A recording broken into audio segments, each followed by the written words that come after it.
Diana Saltos, asambleísta por Los Ríos por el Movimiento Creo. Del tema que estamos debatiendo, no podía dejar de participar en el tema convocado el día de hoy. Debate que está recibiendo importantes aportes al proyecto de ley reformatorio al Código de la Democracia. Cuerpo legal de valiosísima importancia para el ejercicio claro y transparente de la democracia en nuestro país.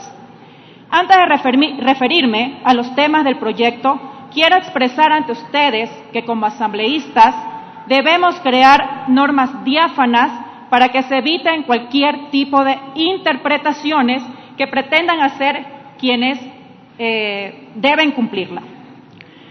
Estimados, no es desconocido para ninguno de nosotros aquí presentes la conducta nada transparente de algunos miembros del CNE, que en complicidad con el Tribunal Contencioso Electoral permitieron que se cometan muchísimas irregularidades en el proceso electoral que se llevó a cabo hace pocos meses atrás. Irregularidades que provocaron el irrespeto y burla a la voluntad soberana del pueblo en la elección de sus principales autoridades seccionales. Irregularidades que robaron la ilusión de muchos ciudadanos de construir un país mejor y que hoy miran perplejos cómo se avecina un nuevo proceso electoral sin haber enmendado los crasos errores de los procesos pasados. Y para muestra, un botón. Lo que ocurrió en la provincia de Los Ríos con la prefectura y con varias alcaldías. Sí, señores, lo sucedido en mi provincia fue una muestra clara que quienes conforman el Consejo Nacional Electoral, la mayoría de ellos, y el Tribunal Contencioso Electoral no son personas probas para estar en el cargo, puesto que pese a las pruebas que se presentaron, permitieron que se configure el más grande fraude electoral de la historia de la provincia que me honro en representar, lo que trajo como consecuencia que hoy se encuentran posesionados del cargo quienes ilegítimamente ganaron. Sí, compañeros y compañeras, en las elecciones seccionales pasadas, con la anuencia de la señora Tamaín y sus adláteres, se permitió graves irregularidades para que ahora funjan como autoridades quienes a través del fraude legítimo se tomaron el poder.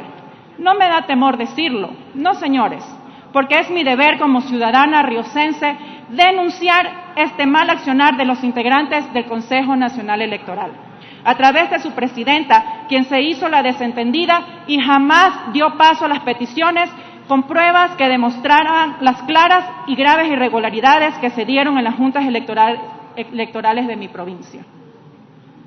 Por supuesto, con la anuencia del presidente del Tribunal Provincial Electoral y varios vocales puestos por ellos, hasta ahora no saben explicar por qué permitieron que se dé el reconteo de votos con la sola autorización de un solo delegado de un solo partido, para luego hacer válidas esas actas. Hasta ahora no saben explicar por qué existieron dos IP para el conteo de votos para la provincia de Los Ríos. Por cierto, dicha dirección IP estaba ubicada en Guayaquil, lo sucedido en Bolivia. Todo lo que digo es verdad, tanto es así que inclusive dos consejeros del mismo Consejo Nacional Electoral lo denunciaron y pidieron que se abra una investigación en la Fiscalía para que se investigue presuntos delitos de concusión, falsedad documental, obstaculización de procesos, sustracción de papeletas, fraude, entre otros. Sin embargo, ¿qué hizo la señora Atamaín y el señor Cabrera? ¿Qué respuesta dieron al pueblo riocense que reclamó por su ilegal accionar? Ninguna. Y la entiendo, porque no hay explicación para tal atraco electoral que permitió la señora presidenta del Consejo Nacional Electoral. Pero como dicen por ahí, la noche no es eterna y yo estoy segura de que saldrá a la luz y con la luz la verdad de cómo se dio y cómo se legitimó el fraude electoral en la provincia de Los Ríos. Ahora me referiré a las reformas en discusión. Lo haré de manera corta porque coincido con lo que se ha dicho con la mayoría en este pleno. Sobre el método para distribuir los escaños. Es obligación nuestra proponer en esta reforma el mejor método conducente a definir para cualquier número de escaños en disputa, número de listas que participen en la elección y resultados de votación. La distribución que, cumpliendo con lo establecido en la Constitución de la República, satisfaga las características positivas de que ellas puedan esperarse en aras del fortalecimiento de la democracia. Y sí, Me sumo a las voces de muchos de ustedes al reconocer que el método de Hong durante todo este tiempo ha favorecido a las organizaciones políticas de mayor peso o más grandes. Por ello estoy en total acuerdo que para las próximas elecciones se implemente el sistema Webster, a través del cual se implementará un equilibrio de participación de las minorías.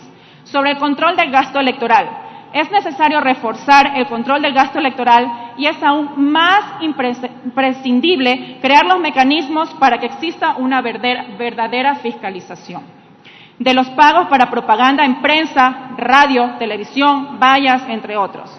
Es nuestra obligación como actores políticos sincerar el límite de gasto electoral y eso debemos dejarlo plasmado en la ley.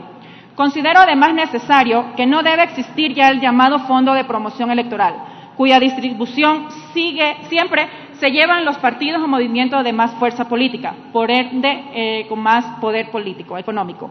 Esto que debemos concebir a la política como un servicio a la comunidad y desde ese concepto nosotros los actores políticos debemos ser quienes con nuestros propios recursos participemos en los procesos electorales.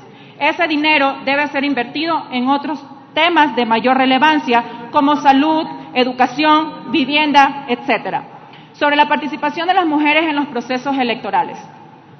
Pese a los grandes avances que hemos tenido respecto a este tema, aún hay mucho que hacer, aún hay mucho que trabajar por fortalecer la participación de las mujeres en procesos electorales. Aún hay que desterrar la idea de que somos un relleno, un requisito para que se apruebe la inscripción de las candidaturas. Esto porque existen aún rezagos de machismo, que hoy por hoy debería ser totalmente desterrado para cimentar la participación femenina en estos espacios. Por eso reafirmo mi compromiso en legislar para desterrar la violencia política de género que se plasma a través del acoso, el desprestigio a través de mensajes sexistas que afectan a la moral de la mujer.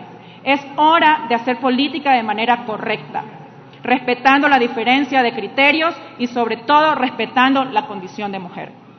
Sobre el sistema informático, debemos exigir al Consejo Nacional Electoral que implemente un nuevo sistema informático electoral, que cumpla con cada una de las garantías y seguridades que se requieren para llevar un proceso de elecciones transparente. En ese sentido, debe este sistema informático ser integrado, que cuenten con controles de validación, que cuente con un mecanismo para depurar el padrón electoral y que no tengamos nuevamente un padrón electoral integrado por personas fallecidas, extranjeras que no cumplen con los años de residencia en el país, presos con sentencia condenatoria y ejecutoriada y ciudadanos mayores de 100 años. Todo esto de acuerdo a la auditoría realizada por la Contraloría General del Estado. Enmendemos procedimientos, corrijamos errores, cambiemos a esos miembros del CNE que han actuado contra derecho. Caso contrario, lamentaremos en el próximo proceso electoral un nuevo fraude electoral. Muchas gracias. Era la intervención de la asambleísta Diana Saltos, representante de la provincia de Los Ríos por Creo, y ahora una nueva participación. La asambleísta Jimena Peña, representante de los ecuatorianos